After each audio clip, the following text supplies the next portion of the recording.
This video is not intended to diminish the importance of control. In some cases, control, especially self-control, is essential.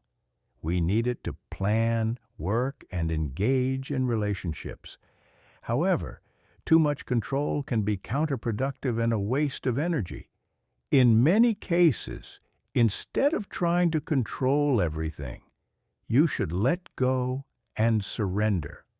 Moreover, letting go at the right time often brings much more satisfaction and better results. Look at those who want to control everything around them. We are all familiar with them. They believe that by pulling the strings tightly in their hands, they can improve or at least make things more pleasant. But in fact, their strong control from the beginning has made their lives unbearable. In addition to their own lives, the lives of those around them are also affected. The core motivation of those who want to control is fear. They fear that if they don't hold the strings tightly, everything will fall apart. Perhaps some things will face collapse when they let go of control, but maybe those changes are not as catastrophic as they think. They don't accept losing control, and this reality is not an easy option.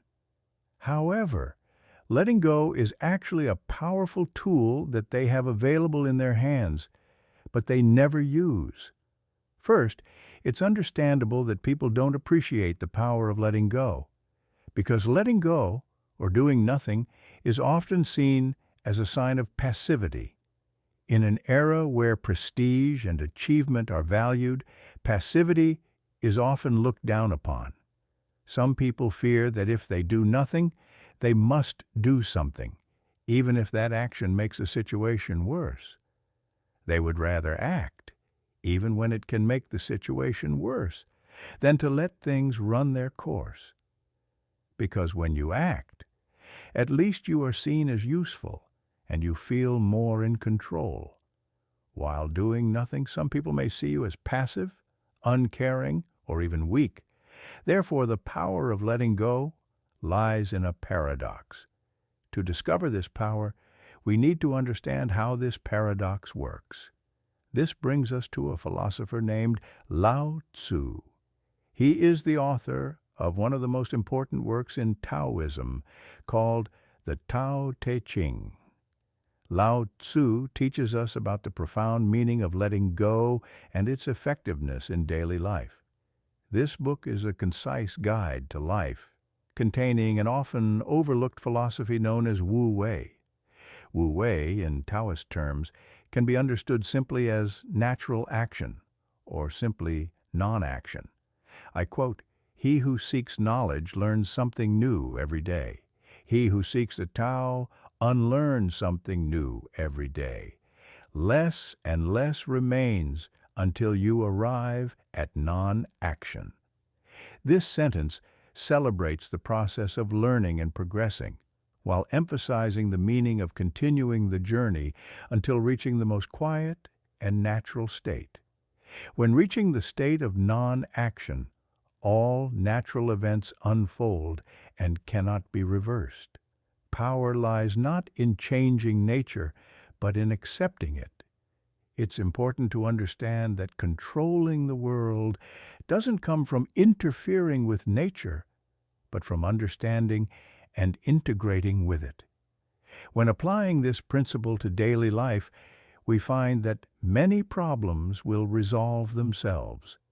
In many cases, the world around us doesn't require our intervention. In fact, intervention often makes things worse. Besides the fact that we can control our actions, everything else is in the hands of an invisible universe, which we cannot control. We can also apply this idea to situations where others may say unpleasant things about us. They are not within our control. So why don't we let things run their course? Time will heal all wounds. By taking a step back and just being an observer, we create a space for nature to work its way. The anger within us will gradually fade, and people's perspectives will change. The power of letting go can be applied to the simplest and most mundane tasks, such as preparing a meal or flying an airplane. These activities often involve non-interference. Another example is when we have a wound on our body that we can hardly resist touching. Also, emotional wounds like grief after a breakup often heal quickly if we simply sit still and let it work naturally. As the quote says, "Who can wait until the mud settles and the water becomes clear? Can you remain still until the right action arises? The master doesn't seek fulfillment." Only those who are not truly fulfilled can take advantage of, bring about a sense of completeness. Letting go means that we are not overly attached to something. This does not mean that we should never do it, but in many cases, the pursuit of a sense of fulfillment and completeness is unnecessary. Moreover, often keeping things still will bring better results in many cases. The reason is not only that the universe takes care of itself, but also because actions that are too clingy often have bad consequences. It's no surprise that in general, people don't like those who try to control everything.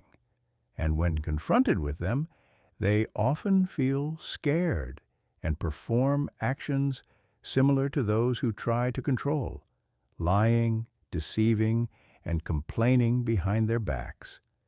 Those who try to control often face difficulties in personal relationships, as those around them often feel restricted. In the workplace, these individuals often cause disruption and decrease the team's productivity. That's why Lao Tzu emphasized that the best leaders are often those who don't try to exert excessive control. The best leaders are those that people hardly know exist. The next best leader is one who is loved and praised. Next comes the leader who is feared. The worst one is the leader who is despised. End of quote. Lao Tzu emphasizes that the key is trust. Because if we don't trust people, they will become untrustworthy. We can only relax and let go when we have enough faith in the power of the universe, believing that we can face any challenge it brings. This trust is not only important in relaxation, but also in every activity we engage in, from writing to sports. When we do that, letting go of mental disturbances and simply acting, we become stronger and more effective. When we fully immerse ourselves in an activity, we enter a state of marvelous flow. In this state, we seem to merge with each self-written line of poetry, each note of music resonating, and each dance step gracefully flowing. There's no longer any distance between us and the action. Everything unfolds naturally, without strain, without effort, as if thoughts have dissolved, making way for pure creativity. To me, this is one of the most profound evidences of the power of letting go. When we know how to let go, we create space for the universe to operate in its own way.